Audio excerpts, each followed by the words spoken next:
दोस्तों एक लड़के का एक्सीडेंट हो जाता है। दोस्तों वो इतनी बुरी तरीके से घायल हो जाता है, उसके परिवार वाले, उसके गांव वाले, मोहल्ले वाले वहां पर आते हैं और उसके पिता को समझाते हैं कि एक अच्छे से हॉस्पिटल में उसे ले जाया जाए। लेकिन उसके पिता वो तुरंत जब उस हॉस्पिटल का नाम सुनता है वो मना कर देता है कि मेरा लड़का मर जाएगा, लेकिन उस हॉस्पिटल में मैं दवा कराने नहीं जाऊंगा। दोस्तों आखिर वो अपने बेटे के जान की दुश्मन क्यों बना है? दोस्तों लोग उसे समझाते हैं कि आखिर उस हॉस्पिटल में आप क्यों नहीं जाना चाहते हो। बोलता है कि उस हॉस्पिटल में मेरी बहू काम करती है, मैं उसका शक्ल तक नहीं देखना चाहता हूँ। लोग समझाते हैं कि तुम्हारे बेटे की जान चली जाएगी अगर उस हॉस्पिटल में नहीं गया। वो कहता है मेरा बेटा मर जाए लेकिन मैं उस हॉस्पिटल में पैर और पाँव तक नहीं रखूँगा। दोस्तों इतना कहते कहते धीरे धीरे समय बीतता जाता है और उसके बेटे की धीरे धीरे आंखें बंद होने लगती है। लेकिन गांव वाले समझाते समझाते थक जाते हैं, लेकिन समय ऐसा आता है कि उसके बेटे की आंख बंद हो जाती है। और फिर होता क्या है कि लोगों में कोहराम मच जाता है। आखिर उसका बाप ही उसके बेटे का दुश्मन क्यों बना हुआ है? दोस्तों आखिर उसका बाप उस हॉस्पिटल में अपने बेटे को दवा कराने के लिए क्यों नहीं ले जा रहा है? आखिर इस कहानी में सच्चाई क्या है? तो दोस्तों आपसे छोटा सा रिक्वेस्ट है, इस वीडियो में आगे बढ़ने से पहले कि मेरे चैनल को सब्सक्राइब कर लीजिएगा, वीडियो को लाइक कर लीजिएगा। तो दोस्तों चलिए वीडियो को करते हैं स्टार्ट। दोस्तों ये कहानी है मध्य प्रदेश के एक गुना जिले की। दोस्तों जहाँ पर एक परिवार रहता है जिसका नाम अमित बताया जाता है। दोस्तों अमित की शादी थोड़े ही दूर पर एक निधि नाम के लड़के से हो जाती है। दोस्तों जब शादी होती है तो लड़की को बताया जाता है कि लड़की बीएससी कर चुकी है और इधर लड़का जो है वो लेखपाल होता है। दोस्तों इसके पिता जो है कि पढ़ी लिखी बहू देखकर शादी कर लेते हैं। दोस्तों शादी होने के बाद लोग धूमधाम से हंसी खुशी से घर रहने लगते हैं। दोस्तों लड़की भी इतनी होनहार और इतनी खूबसूरत और काम वाली थी कि कोई भी शिकायत का उसे समय ही नहीं मिलता था। क्योंकि दोस्तों इधर अमित जो था वो लेखपाल का काम करता था, लेखपाली में वो अपनी ड्यूटी करता था और उधर जो पत्नी है वो घर का सारा काम संभालती है। दोस्तों क्योंकि वो घर पर अकेला ही लड़का था, उसके कोई भी भाई और बहन नहीं थे। दोस्तों धीरे धीरे समय बीतता, उसके पिताजी सोचते हैं कि बेटा तुम अपने सर्टिफिकेट को मंगा लो और तुम्हारी जो है कि कहीं नौकरी की बात करते हैं और तुम्हें भी नौकरी दिला देते हैं।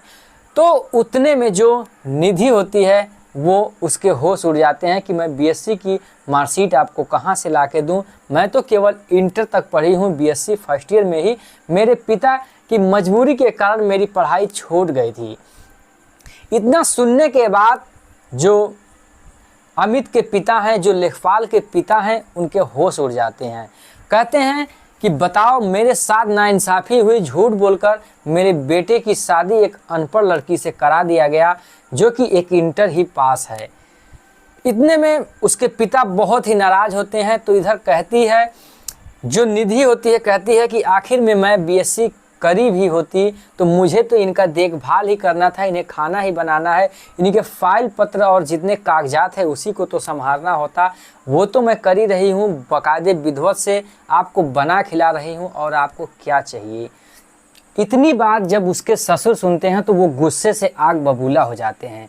कहते हैं देखो बहू तुम ज़्यादा जवान मत लड़ाओ और अपने पिता से कह दो या तो वो मुझे 5 लाख रुपए दे जाएं या फिर बीएससी की मार्कशीट मुझे दे जाएं, नहीं तो इस घर से बोरिया बिस्तर बांधो और अपने पिता के घर चले जाओ। दोस्तों इतना झगड़ा और इतनी वाद विवाद होता है, लेकिन अमित एक भी बार नहीं बोल पाता है क्योंकि वो अपने माता पिता का आदर्श लड़का था। दोस्तों वो सारा बात सुनता रहता है और उसके बाद भी वो नहीं बोलता है कि पिताजी आप क्यों ऐसी बात बोल रहे हैं। दोस्तों धन का वो लोभी लेखपाल का पिता वो बहुत सारी बातें बोलता है। फिर उसके बाद निधि जो है अपने माता पिता के घर फ़ोन लगा देती है, वो सारी स्थिति बात को बताती है। बताने के बाद होता क्या है कि उसके घर वाले फिर एक दिन 2-4-10 आदमी को लेकर चले आते हैं कि आखिर आप ऐसा क्यों कह रहे हैं। दोस्तों आने के बाद फिर होता क्या है कि लोग समझाते हैं कि भाई देखो शादी विवाह में थोड़ा बहुत तो झूठ चल जाता है, थोड़ा बहुत झूठ बोल दिया जाता है। आखिर में लड़की बीएससी नहीं पास है तो इसमें क्या पहाड़ टूट गया, आखिर में क्या बिगड़ गया। आप ऐसी बातें क्यों बोल रहे हैं। तो उनके पिताजी है वो बहुत ही लालची और बहुत ही जिद्दी किस्म का था। तो दोस्तों वह कहता है कि देखो मैं कुछ नहीं जानता हूँ, या तो बीएससी की मार्कशीट लाओ, नहीं तो अपने घर लड़की को ले जाओ, मैं ये रिश्ता नामंजूर करता हूँ, अभी तो बिगड़ा ही क्या है। दोस्तों बहुत कुछ बातें गाली गलौज की स्थिति पर आ जाती है, उसके बाद हाथापाई हो जाती है। तो निधि जो होती है अपने पिता की इस बेइज्जती को वो बर्दाश्त नहीं करती है। अपने पिता से कहती है ठीक है पिताजी, मैं इस घर में नहीं रहूँगी जहाँ पर मेरी इज्जत और मेरे माता पिता का इज्जत ना हो, क्योंकि वो अपने माता पिता की इकलौती लड़की होती है और अपने सामान को सारा समेटती है, उसके बाद वहाँ से चली जाती है। दोस्तों धीरे धीरे दोनों का जो है कि तलाक हो जाता है, दोनों का डिवोर्स हो जाता है और सारी कागजी कार्रवाई कंप्लीट हो जाती है। उसके बाद घर जाकर फिर उसके पिता कहते हैं कि चलो तुझे बीएससी करवाई देता हूं। तो कहते हैं उनके पिता कि नहीं देखो, मैं तुझे बीएससी नहीं, तुझे एक और नर्सिंग का कोर्स करा देता हूं जो कि तेरे लिए एक सहारा बन जाएगा, तो कहीं भी अपने जीने खाने के लिए काम कर सकेगी। दोस्तों फिर होता क्या है कि मध्य प्रदेश के भोपाल ज़िले में जो है कि एक जो कि ट्रामा सेंटर होता है, वहाँ पर एनएम जीएनएम का कोर्स होता है, वहाँ पे ले जाके इसका एडमिशन करा दिया जाता है। दोस्तों वहाँ पर एडमिशन कराने के बाद ये लगभग 3-4 साल अपने कोर्स को कंप्लीट करती है। कंप्लीट करने के बाद फिर जो है कि एनएम के तौर पर फिर गुना डिस्ट्रिक्ट आ जाती है और वहाँ पर एक बड़े हॉस्पिटल में इसका जॉब लग जाता है, जहाँ पर ये एक डॉक्टर के तौर पर ये अपना काम करने लगती है। डॉक्टर तो नहीं होती है, लेकिन इसके पास डॉक्टर के जैसा तजुर्बा हो जाता है। दोस्तों उसके बाद होता क्या है, 4 साल के अंदर में ये जो आदर्श लेखपाल था, अपने माता पिता का आदर्शवादी था, वो 4 साल में एक भी बार कांटेक्ट करने की कोशिश नहीं करता है और एक भी बार बात नहीं करता है। दोस्तों माँ जो पति पत्नी में कोई विवाद भी नहीं हुआ था, लेकिन दोनों लोग बिछड़ गए थे। दोस्तों फिर होता क्या है, एक दिन जो लेखपाल होता है अपने घर से निकल ही रहा होता है, तभी अचानक एक सामने से जो है कि पिकअप आती है और इसे रौंदते हुए चली जाती है और रोड पर ये मोटरसाइकिल के साथ बिखर जाता है। इसके हाथ पैर टूट जाते हैं, इसके सर में चोट आता है, इतनी ज़्यादा जो है खून निकल जाता है इसके शरीर से कि बेहोशी के हालत में पड़ा होता है। इसके सांस चल रहे होते हैं, आंखें खुली होती है। दोस्तों खबर किया जाता है कि लेखपाल का जो एक्सीडेंट हो गया थोड़ी दूरी पे होता है। जहाँ लोग जानते हैं तो घर मोहल्ले वाले दौड़ कर आते हैं और देखते हैं, उसके पिता को कहते हैं ये तो मामला बहुत क्रिटिकल है, यहाँ तो छोटे छोटे हॉस्पिटल हैं, उस बड़े से हॉस्पिटल में ले जाओ जहाँ पर इसको एडमिट कर दिया जाएगा, इसकी जान बच सकती है। दोस्तों 2-4 जगह ले जाते हैं जहाँ पर जवाब दे दिया जाता है, फिर रिकमेंड सब जगह किया जाता है कि आप उस हॉस्पिटल में ले जाओ, वहाँ पर इसकी जान बच सकती है। तो इसका बाप कहता है कि मेरा बेटा मर जाएगा, लेकिन मैं उस हॉस्पिटल में नहीं लेकर जाऊँगा जहाँ की मेरी बहू काम करती है। दोस्तों लाख समझाने के बावजूद भी मोहल्ले वालों का कि क्यों अपने बेटे की जान के पीछे पड़े हो, तुम्हारे बेटे की जान चली जाएगी तुम्हारे जिद के आगे। धीरे धीरे कहते कहते बेटे की धीरे धीरे आंखें जो हैं वो बंद होने लगती है। दोस्तों लेकिन इसका बाप एक भी बार नहीं सुनता है कि मैं उस बेटे को लेकर उस हॉस्पिटल में जाऊं। दोस्तों क्या होता है कि घर के जो खानदान के और लोग होते हैं, मोहल्ले के लोग उसको उठाते हैं और उस हॉस्पिटल में लेकर इस स्ट्रेचर पर लेकर जा ही रहे होते हैं। तभी जो है निधि की जो है नज़र इनके ऊपर पड़ती है कि ये तो हमारे ससुराल के जो है कि मोहल्ले के आसपास उस खानदान के लोग दिखाई दे रहे हैं। तो ये दौड़ी दौड़ी उस तरफ आती है, कहती है क्या हुआ। तो वहाँ पर जो होता है लेखपाल के चाचा के लड़का जो उसका देवर लगता है, वो रोते हुए कहता है कि भाभी भैया का एक्सीडेंट हो गया और ये बुरी तरह से घायल हो गए, और रोते हुए अपने बात को एक बयां देता है जहाँ पर निधि की भी आंखों से आंसू बहने लगते हैं और वो जल्दी जल्दी कपड़े को हटाकर देखती है और जो व्हील चेयर को होती है वो जल्दी से दौड़ी दौड़ी इमरजेंसी वार्ड में जाती है और सारे अपने डॉक्टरों से रिक्वेस्ट करती है उसका जो दवा है वो तुरंत चालू करवा देती है। दोस्तों दवा तो चलने लगता है, लेकिन लगभग 1 दिन के आसपास में उसका जो हालत में कुछ सुधार आती है, लेकिन जो है कि उसे रिकमेंड किया जाता है कि भोपाल डिस्ट्रिक्ट में एक बड़े से ट्रामा सेंटर में इसे ले जाया जाए जहाँ की इसकी हालत सही हो सकती है, यहाँ पर इसकी जान को खतरा है।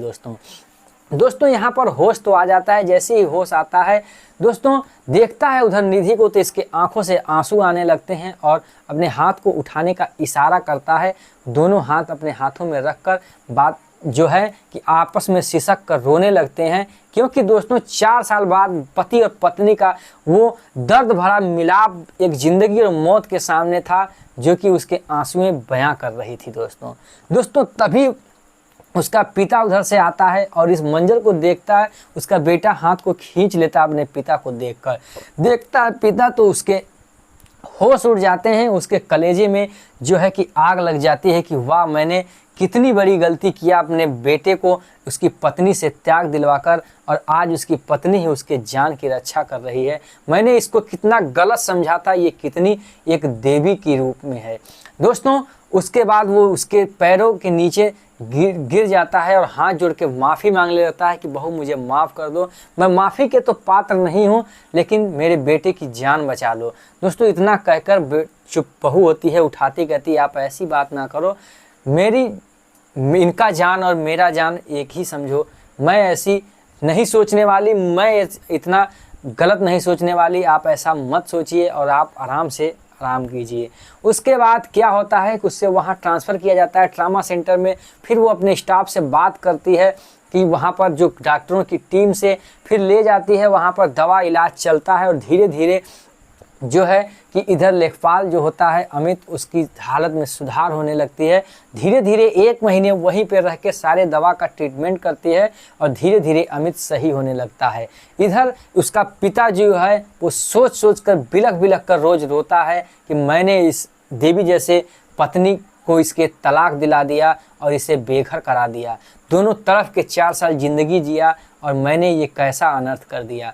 दोस्तों जब धीरे धीरे उसका हालत में सुधार हो जाता है, उसके बाद वहाँ से जब उसकी छुट्टी होती है, लेकर आ ही रहे होते हैं साथ में, तो उसके घर से 5 किलोमीटर पहले रास्ते में इसका घर पड़ता है। वहाँ पर एक गाड़ी एम्बुलेंस को रुकवाती है, वहाँ से उतर के जाने लगती है। तो उसका पिता कहता है देखो बेटा अभी कुछ भी नहीं बिगड़ा है, अभी तो तुम्हारा केवल डिवोर्स ही हुआ है, चलो बेटा फिर से वो कागज़ बन जाएंगे और फिर से इस ज़िंदगी को अपना लो, इस मेरे बेटे को अपना लो और वहाँ चलो, अब उस खुशहाल ज़िंदगी में जियो और मुझे माफ़ कर दो। तुम एक देवी की जैसी हो, एक देवी की मूरत हो और मैं तुम्हें ठुकरा दिया था। इतना कहने के बाद वो हाथ को जोड़ लेता है, गिड़गिड़ाता है। तो उसकी पत्नी जो निधि है वो कहती है देखिए ऐसा करने से ये मामला नहीं होगा, आप मेरे पिता से आके बात कीजिए, अगर मेरे पिता राजी होते हैं तो मैं फिर से आपकी ज़िंदगी में आपके परिवार में आने के लिए तैयार हूँ। दोस्तों घर जाते हैं, जाने के बाद दूसरे दिन दोनों पति पत्नी अपने समधी से मिलने घर आते हैं और उनके चरणों में गिर जाते हैं कि देखिए मुझे माफ़ कर दीजिए, मैं पैसों की लालच में आकर इस स्वर्ग जैसे देवी अप्सरा को, जो कि घर की लक्ष्मी समान है, उसे मैंने ठुकरा दिया था। आज अगर ये नहीं होती तो मेरा घर का चिराग उजड़ गया होता, मेरा बेटा मर गया होता, और इसने मेरी बेटे की जान बचा दी और इसने ही मेरे आज कुल को संभाला है। मुझे माफ़ कर दो, अपनी बेटी का फिर से मेरे बेटे के साथ शादी करा दो। दोस्तों उसके बाद क्या होता है, खुशी का माहौल उत्पन्न होता है और कहते हैं कि नहीं अब इसमें पैर गिरने की कोई बात नहीं है। फिर दूसरे दिन रीति रिवाज के साथ फिर से उस कोर्ट मैरिज का वो जो है सर्टिफिकेट फिर बनता है और उनकी फिर से पुनर्विवाह होता है आकर, और दोनों लोग घर पर सही सलामत रहने लगते हैं। और उसका ट्रीटमेंट जो है वो खुद ही निधि देखती है। देखने के बाद धीरे धीरे वो स्वस्थ होने लगता है। फिर उसके पिताजी कहते हैं कि देखो बेटा अब तुम चाहो तो नौकरी करो, चाहो तो ना करो, और तुम अब आराम से घर रह सकती हो, तुम लोगों का दोनों लोगों का परिवार है, मैं ऐसा नहीं सोचूंगा। तो उधर निधि है वो कहती है कि देखिए जो होता है वो अच्छे के लिए होता है, जो भगवान करते हैं वो अच्छे के लिए करते हैं। आपने जो किया वो अच्छे के ही लिए किया, क्योंकि आप उस दिन अगर मुझे ठुकराते नहीं, मुझे भगाते नहीं, ऐसा बाद माहौल नहीं बिगड़ता, तो मैं जाकर जीएनएम का कोर्स कर मैं इस पोजीशन पर नहीं होती। तो 4 साल की ज़िंदगी तो मैं जी लेती, लेकिन आज मेरे साथ मेरे पति नहीं होते, आज पति हो सकता है भगवान को प्यारे हो गए होते। मैं उस जगह पर 4 साल का त्याग दिया तो मैं अब ज़िंदगी भर इनके साथ रह तो पाऊंगी, मैं इनकी जान तो बचा पाई। अगर मैं उस सभी का परिचय और अगर उस डॉक्टर की पोजीशन पर नहीं होती तो इनकी जान नहीं बच पाती। तो जो होता है वो भगवान के लिए होता है। मैं और लोगों की जानें बचाऊंगी और लोगों का सहारा बनूंगी, मैं उस पोस्ट को नहीं छोड़ूंगी। ये आखिर में जो निधि है वो दोबारा उस लालची अमित से शादी कर उसने अच्छा किया या गलत, कमेंट में ज़रूर बताइएगा। और आप किस ज़िले से इस वीडियो को देख रहे हैं ये भी इस कमेंट में बताइएगा। तो फिर मिलेंगे एक नए एपिसोड में एक नई कहानी के साथ। तब तक के लिए जय हिंद, जय भारत, वंदे मातरम।